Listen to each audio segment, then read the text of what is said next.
अस्सलाम वालेकुम नाजरीन इस एपिसोड के आगाज़ में आप देखेंगे उस्मान साहब और उनके सिपाही मंगोल पड़ाव से निकलने के बाद आगे की जानिब बढ़ रहे होते हैं। फिर एक जगह पर रुककर उस्मान साहब अपना रास्ता बदल लेते हैं, जबकि मंगोल नौकर उसी रास्ते पर आगे की जानिब चले जाते हैं। एक जगह पर रुककर उस्मान साहब और उनके सिपाही घोड़ों से नीचे उतर आते हैं। उस्मान साहब घोड़े से उतरने के बाद तुर्गुत को गले लगाते हैं। फिर उस्मान साहब तुर्गुत से पूछते हैं, क्या तुम ठीक हो? तुर्गुत कहता है, मैं ठीक हूँ उस्मान साहब, आपका शुक्रिया। जबकि उस्मान साहब के बाकी सिपाही अपने जिस्मों में लगे हुए तीर तोड़ रहे होते हैं। तुर्गुत कहता है, उस्मान साहब, आपको ये जान लेना चाहिए कि वो इसका बदला जरूर लेंगे। उस्मान साहब कहते हैं, उनमें से ज्यादा लोग बचेंगे नहीं, क्योंकि वो लोग कोनूर के जाल की जानिब जा रहे हैं। जबकि दूसरी तरफ वो मंगोल सिपाही आगे की जानिब बढ़ रहे होते हैं और झाड़ियों में छुपा हुआ कोनूर और उसके सिपाही ये मंजर देख रहे होते हैं। कोनूर के एक ही इशारे में मंगोलों के सामने बड़े बड़े दरख्त गिर जाते हैं। इससे पहले कि मंगोल संभले, उन पर तीरों की बारिश शुरू हो जाती है। कई सिपाही चारों जानिब से उन्हें घेर लेते हैं। मरने के अलावा उनके पास कोई दूसरा रास्ता नहीं होता। कुछ मंगोल घोड़ों से नीचे उतरकर अपने घोड़ों के पीछे छुपते हैं, लेकिन बारिश की तरह बरसने वाले तीर उनका पीछा नहीं छोड़ते और कुछ ही देर में मंगोलों की अक्सरियत का खात्मा हो जाता है। दूसरी जानिब उस्मान साहब तुर्गुत से कहते हैं, हमारा मकसद करारगाह को तबाह करना है।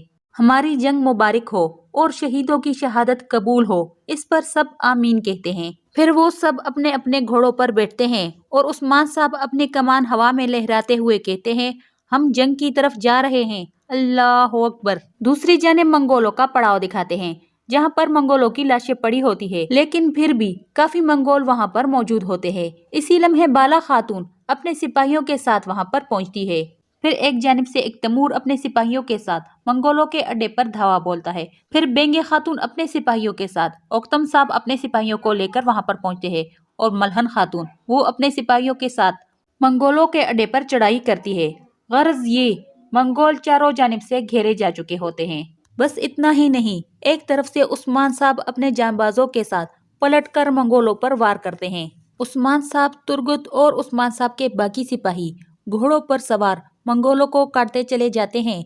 इस अचानक हमले से मंगोलों के औसान खता हो जाते हैं। उनके हाथ पैर फूल जाते हैं और उन्हें संभलने का मौका ही नहीं मिलता। ओक्तम साहब, एक तैमूर, बाला और मलहून सब के सब उस्मान साहब का भरपूर साथ दे रहे होते हैं।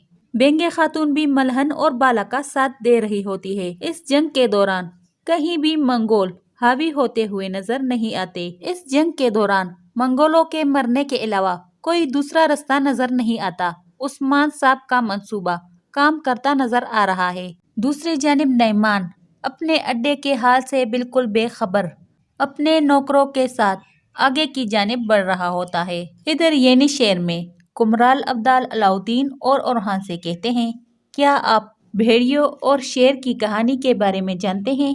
अलाउद्दीन कहता है, कुमराल अब्दाल, वैसे आपकी हर कहानी में भेड़िया और शेर लाजमी होते हैं। कुमराल अब्दाल कहते हैं, लेकिन ये कहानी एक काले भेड़िए के बारे में है, इसके बारे में आप नहीं जानते। कुमराल अब्दाल मजीद कहते हैं, ये भेड़िया अपने लोगों के बारे में सोचता है और उनकी मदद करता है। वो उन लोगों की मदद करता है जो मुसीबत में होते हैं। हर बहादुर का एक दुश्मन होता है। एक मगरूर शेर जंगल के उस तरफ रहता था।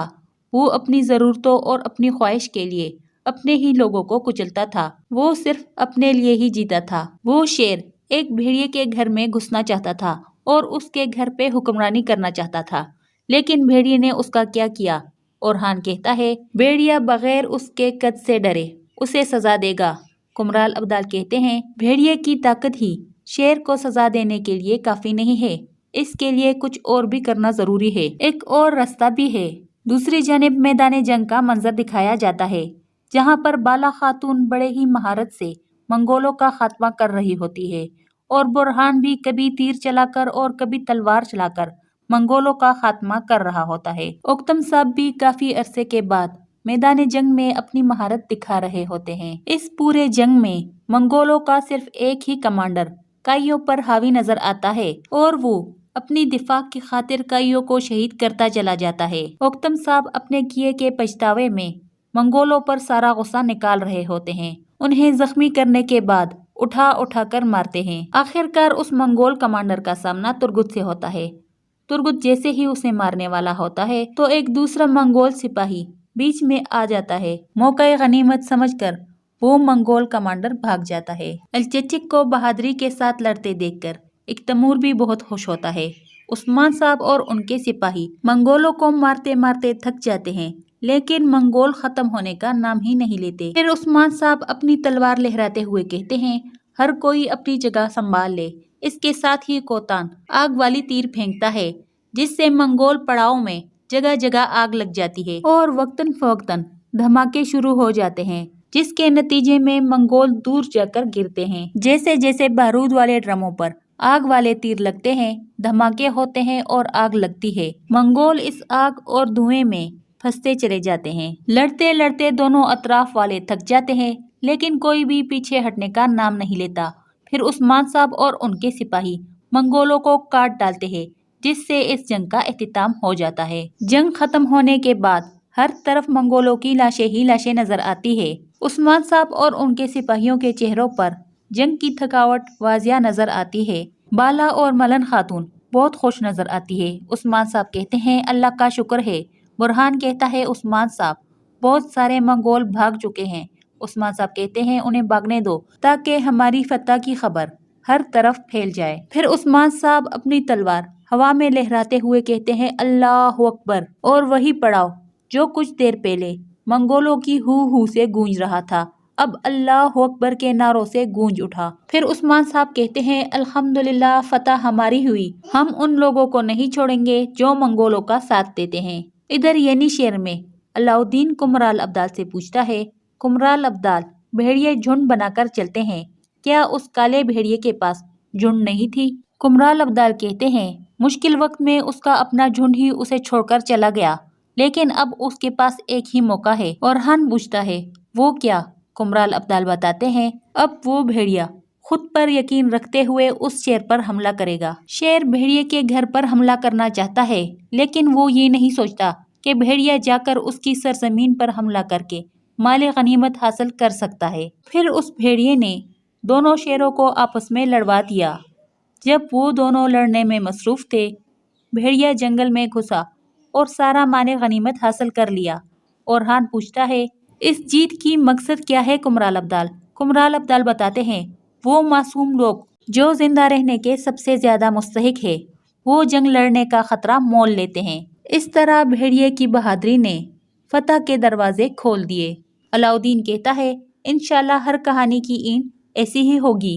दूसरी जानिब उस्मान साहब और उनके जानबाज मंगोलों के पड़ाव को तबाह करने के बाद जंगल में आगे की जानिब बढ़ रहे होते हैं। जबकि नईमान अपने तबाहशुदा पड़ाव के करीब पहुंचकर देखता है तो वहां पर मंगोलों की लाशें ही लाशें नजर आती है। ये देखकर नईमान को बहुत ही गुस्सा आता है। वो 3 कमांडर जो बच जाते हैं वो घुटनों के बल बैठे होते हैं। नईमान नीचे उतरकर उस कमांडर से पूछता है, ये किसने किया है? लेकिन वो कमांडर कुछ नहीं बताता। फिर नईमान अपनी तलवार निकालकर उसके गर्दन पर रखते हुए पूछता है, बताओ ये किसने किया है? वो कमांडर बताता है, उस्मान, ये उस्मान ने किया है। नईमान उसे तलवार मारते हुए नीचे गिरा देता है और बाकी 2 सिपाहियों को भी काट डालता है। फिर अपनी तलवार उन 2 सिपाहियों के पेट में खोपते हुए कहता है, उस्मान उस्मान उस्मान, तुम नहीं बचोगे, तुम्हारी मौत मेरे हाथों होगी। शमन आगे बढ़ते हुए पूछता है, नईमान क्या उस्मान इससे बच निकलेगा? नईमान कहता है, उस्मान ने मुझे उकसाया है, अब मैं उसे नहीं छोड़ूंगा। ये कहते हुए नईमान अपनी तलवार मरे हुए सिपाहियों के पेटों में घूमता रहता है और फिर अपने दोनों हाथ फैलाकर कहता है, टेंगरी गवा रहना, मैं इस सरजमीन को खून में नहला दूंगा। दूसरी जानिब उस्मान साहब, उनके घर वाले, शेख अदाब अली, उक्तम साहब और उनके घर वाले सब खाने के लिए दस्तरख्वान पर बैठे होते हैं। उस्मान साहब कहते हैं, अल्लाह का शुक्र है, बाकी सरदारान के मदद के बगैर हमने नईमान की इतनी बड़ी फौज को शिकस्त दे दी। फिर बेंगे खातून कहती है, हम इसे फतह कहते हैं, लेकिन अब भी उन लोगों के पास आधी से ज्यादा फौज मौजूद है। उस्मान साहब कहते हैं, बिल्कुल इसे हम फतह कहते हैं। जब लोग देखेंगे کہ مظلوم تعداد میں کم ہونے کے باوجود اپنے سے زیادہ طاقت رکھنے والے دشمن کو ہرا سکتے ہیں تو وہ لوگ ہمارا ساتھ دینے کے لیے ہمارے ساتھ ضرور شامل ہوں گے۔ پھر اوکتم صاحب کہتے ہیں جنگ میں تو ہماری فتح ہو گئی، اب شادی کب ہوگی؟ عثمان صاحب کہتے ہیں ہمیں تیاریاں شروع کر دینی چاہیے، لڑکی بھی یہاں پر موجود ہے، ہمیں انہیں زیادہ انتظار نہیں کروانا چاہیے۔ شیخ ادابالی کہتے ہیں ان مقدس مہینوں میں اس طرح کی ذمہ داریاں نبھانے سے اور بھی زیادہ ثواب ملتا ہے۔ ادھر سوغوت میں سلطانہ ایک خط پڑھ رہی ہوتی ہے جس میں لکھا ہوتا ہے جب ہم کونیا میں تھے تو عثمان کا ایک منصوبہ تھا۔ یہ خط پڑھ کر سلطانہ کو بہت ہی غصہ آتا ہے۔ پھر وہ جلالی سے کہتی ہے نعمان بہت جلد یہاں پر ہوگا۔ عثمان، اس نے شہد کے چھتے میں ہاتھ ڈالا ہے۔ عثمان نے نعمان کی قرارگاہ کو تباہ کر ڈالا۔